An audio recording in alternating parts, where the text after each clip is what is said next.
Hello everyone, welcome to Shiksha Treasure. Today we are going to learn Class 8 Science Chapter 1 Crop Production and Management.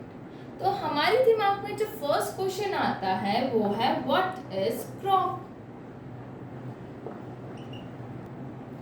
Plants of same kind grown at same place on large scale is known as crop. अब देखते हैं crops की types क्या होती हैं. जो first type होती है वो होती है खारिफ. जो खारिफ क्रॉप्स होती हैं वो बेसिकली रेनी सीजन में ग्रोन होती हैं. Rainy season means June to September वाला सीजन. अब इसके एग्जांपल्स क्या हुई, कौन कौन सी जो क्रॉप्स होती हैं वो खारिफ सीजन में होती हैं, वो है पैडी और मेज. अब जो सेकंड टाइप होती है इसकी वो होती है राबी. ये जो राबी क्रॉप्स होती हैं वो बेसिकली विंटर सीजन में ग्रोन होती हैं. और अगर हम इसके एग्जांपल्स देखें तो आएंगे वीट और ग्राम. ये जो एग्जांपल्स आते हैं ये बेसिकली बहुत बार एग्जाम में आते हैं, तो इन्हें आप ध्यान में ज़रूर रखिए. अब जो नेक्स्ट चीज़ आती है वो है क्रॉप का प्रोडक्शन. अब जो प्रोडक्शन में जो जो चीज़ें इन्वॉल्व होती है, जो जो से स्टेप्स इन्वॉल्व होते हैं, अब हम उन्हें वन बाय वन करके पढ़ेंगे. जो पहला स्टेप होता है इसमें वो होता है प्रिपरेशन ऑफ सॉइल. सॉइल हमारा एक बहुत इम्पॉर्टेंट कंपोनेंट होता है. अगर कोई भी क्रॉप उगानी है तो सबसे पहले हमें सॉइल को प्रिपेयर करना पड़ता है. प्रिपेयर इन द सेंस हमें उसे लूज करना पड़ता है ताकि जो भी हम क्रॉप उगाए वो एकदम फर्टाइल और अच्छे सॉइल में उगे. अब हम कैसे सॉइल को प्रिपेयर करें, इसके लिए कुछ मेथड्स होते हैं. जैसे एक होता है प्लगिंग. बेसिकली अगर हम कहें हिंदी में वो होता है हम हल को जोतते हैं, उस प्रोसेस को हम कहते हैं प्लगिंग. ये जो जिस टूल से होता है वो होता है प्लग. और ल्यूजनिंग कहेंगे हम, इसी का दूसरा नाम ही ल्यूजनिंग है. और अगर हमारे उसमें हम पहले भी फर्टाइल या बनाने के लिए मैन्योर और फर्टिलाइज़र ऐड कर सकते हैं ताकि हमारी जो सॉइल है वो पहले से फर्टाइल हो. ये जो प्रोसेस आता है ये बाद में आता है, लेकिन कुछ फार्मर्स इसको इसी में भी यूज़ करते हैं. और जो नेक्स्ट स्टेप होता है वो होता है सोइंग. सोइंग मतलब होता है हमें सीड को उगाना है. अब सीड को उगाना है उसके लिए जो इंस्ट्रूमेंट यूज होता है उसे हम कहते हैं सीड ड्रिल. ये जो सीड ड्रिल होता है ना, ये ट्रैक्टर्स के साथ लगा होता है और ये एकदम परफेक्टली एक एक रो में एक एक कॉलम में अच्छी तरह सीड को सो कर देता है. और सोइंग में एक और चीज़ इम्पॉर्टेंट होती है वो होती है सीड की क्वालिटी. अगर सीड की क्वालिटी अच्छी है तो सिंपल सी बात है जो हमारी क्रॉप होगी वो भी हमारी बेस्ट होगी. अब जो थर्ड स्टेप होता है वो होता है एडिंग मैन्योर और फर्टिलाइजर्स. ये भी क्रॉप की प्रोडक्शन का बहुत ही इम्पोर्टेंट टॉपिक है क्योंकि इससे रिलेटेड एक क्वेश्चन ज़रूर आता है आपके एग्जाम्स में. वो होता है कि इन दोनों में डिफ्रेंशिएट हमें करना होता है. सबसे पहले हमें जानना होगा कि ये होते क्या हैं. तो जो मैन्योर होता है वो होता है एकदम डीकम्पोज होके बनता है नेचुरली. और जो ये फर्टिलाइज़र होता है ये फैक्ट्रीज में केमिकली बनता है. ये जो दोनों ही है ना ये यूज़ किए जाते हैं क्रॉप प्रोडक्शन में ताकि जो हमारा सॉइल है ना वो फर्टाइल हो जाए. फर्टाइल सॉइल के लिए हम इन दोनों को यूज़ करते हैं. अब एक बार हम इनका डिफ्रेंशिएट देख लेंगे. अब हम डिफ्रेंशिएट में दोनों के कॉलम्स करेंगे और एक एक करके हम इनके जो भी पॉइंट्स होते हैं वो याद रखेंगे. अब पहला होता है कि ये नेचुरल होता है और ये जो होता है वो केमिकल होता है. ठीक है, यहाँ हमें ना छोटे छोटे पॉइंट वाइज याद करेंगे तो हमारे दिमाग में अच्छी तरह हो जाएगा। और अगर आपको इसकी बेसिकली आपको एकदम डेफिनेशन चाहिए तो आपकी बुक में भी ये बहुत अच्छी तरह गिवन है। और ये जो मैन्योर्स होते हैं ये फील्ड्स में बनते हैं, और ये होते हैं ये फैक्ट्रीज में बनते हैं।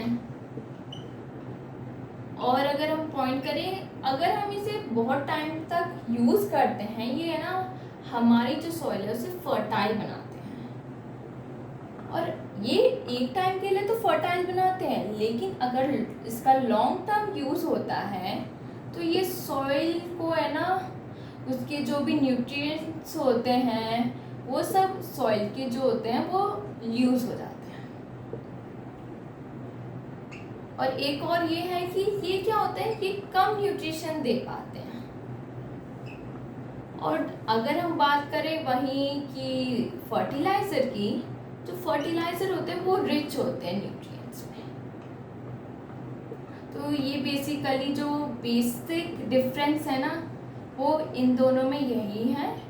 इन सब को आप हो सके तो नोट कर लीजिए, क्योंकि ये हमेशा एग्ज़ाम में ज़रूर आता है। अब जो फोर्थ स्टेप होता है वो होता है इरिगेशन। इरिगेशन तो आप सिंपली जान सकते हैं, जब भी supply of water to the fields to the crops is simply known as irrigation. और ये भी होती है ना, ये भी टाइम टू टाइम दी जाती है क्रॉप को, ताकि उसे वाटर से भी, क्योंकि उसकी ग्रोथ पे इफेक्ट होता है। अब इसके भी दो टाइप्स होते हैं। पहला तो होता है ड्रिप इरिगेशन। जो ड्रिप इरिगेशन होता है उसमें ये क्या होता है, जहाँ पर भी पानी की कमी रहती है वहाँ पर इसको हम यूज़ करते हैं। इसमें जो वाटर होता है ना वो ड्रॉप बाय ड्रॉप डायरेक्टली जो क्रॉप प्लांट्स होते हैं उन पे गिरता है। इससे क्या होता है, वाटर की बचत भी होती है और जहाँ कम होता है वहाँ ये यूज़ किया जाता है। अब जो दूसरा होता है वो होता है स्प्रिंकलर सिस्टम। स्प्रिंकलर सिस्टम ये भी वहीं पर यूज़ किया जाता है, यहाँ पर कम वाटर अवेलेबल होता है। अब इसमें क्या होता है, इसमें जो नोजल्स के साथ है ना पाइप्स खड़ी की जाती है, ताकि है ना वो एकदम ऐसे वाटर को सप्लाई करती है जैसे कि एक रेन आ रही हो। तो इससे भी क्या होता है, सारे प्लांट्स तक इक्वल वाटर पहुंच जाता है और ऐसे लगता है जैसे कि एक रेन हो रही हो।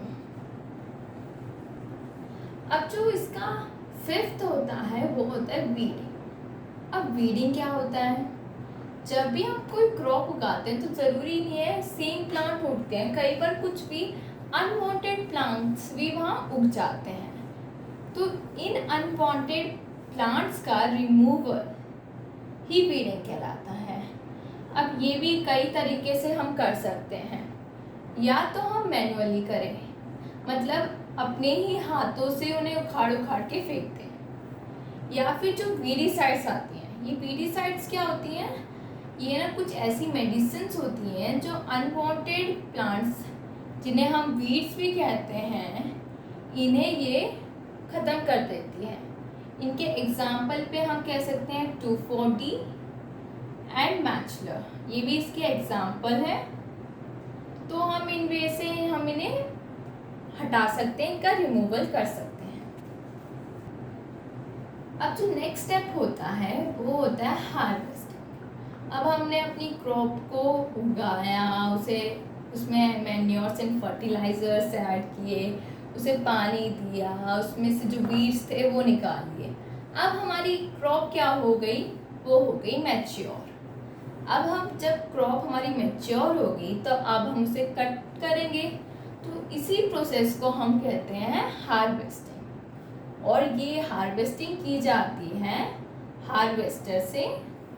ये भी एक तरह का ट्रैक्टर टाइप का होता है और ये यूज़ किया जाता है हार्वेस्टिंग में।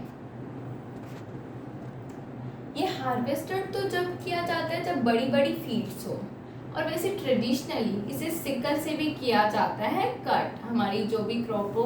पर ये क्या होता है, जब हमारी कम क्रॉप होती है, छोटी स्केल पे होती है, जब भी हम ये सिकल का यूज़ करते हैं, वरना हम हार्वेस्टर का लार्ज स्केल में और नॉर्मली यही यूज़ होता है। अब जो लास्ट इसका प्रोसेस है वो होता है स्टोरेज। क्योंकि अब हमारी क्रॉप कट भी चुकी है, अब हम उस क्रॉप को कहाँ स्टोर करें? तो जब भी हमारे लार्ज स्केल पे जब भी कोई क्रॉप कटती है तो गवर्नमेंट्स पे ये सिलोस और ग्रेंजेस में स्टोर होते हैं।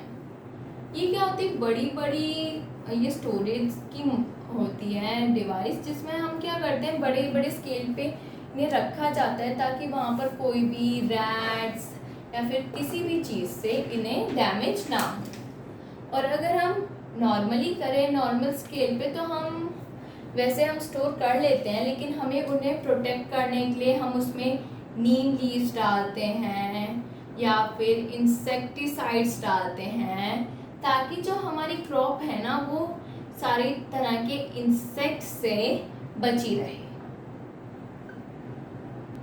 अभी तो हमने देखा कि हम क्रॉप को कैसे उसका प्रोडक्शन कैसे करते हैं, उसे कैसे मैनेज करते हैं। ये तो बात हुई प्लांट्स, लेकिन हमारे चैप्टर के एंड में एक टर्म दी गई है, दैट इज एनिमल हस्बेंड्री। ये क्या होता है, जब भी यहाँ तो हम प्लांट्स को बड़े स्केल पे कर रहे थे, लेकिन जब भी हम एनिमल्स को लार्ज स्केल पे रियर करते हैं, मतलब उन्हें पालते हैं किसी भी चीज़ के प्रोडक्शन के लिए, तो हम उसको ही कहते हैं एनिमल हस्बेंड्री। आज की हमने इस वीडियो में क्रॉप प्रोडक्शन और मैनेजमेंट का पूरा चैप्टर क्लियर किया है। अगर आपको इससे रिलेटेड कोई भी डाउट हो तो आप कमेंट बॉक्स में जाके कमेंट कर सकते हैं। और अगर आपको ये वीडियो पसंद आई हो तो इसे लाइक करें और चैनल को सब्सक्राइब करना ना भूलें। Thank you.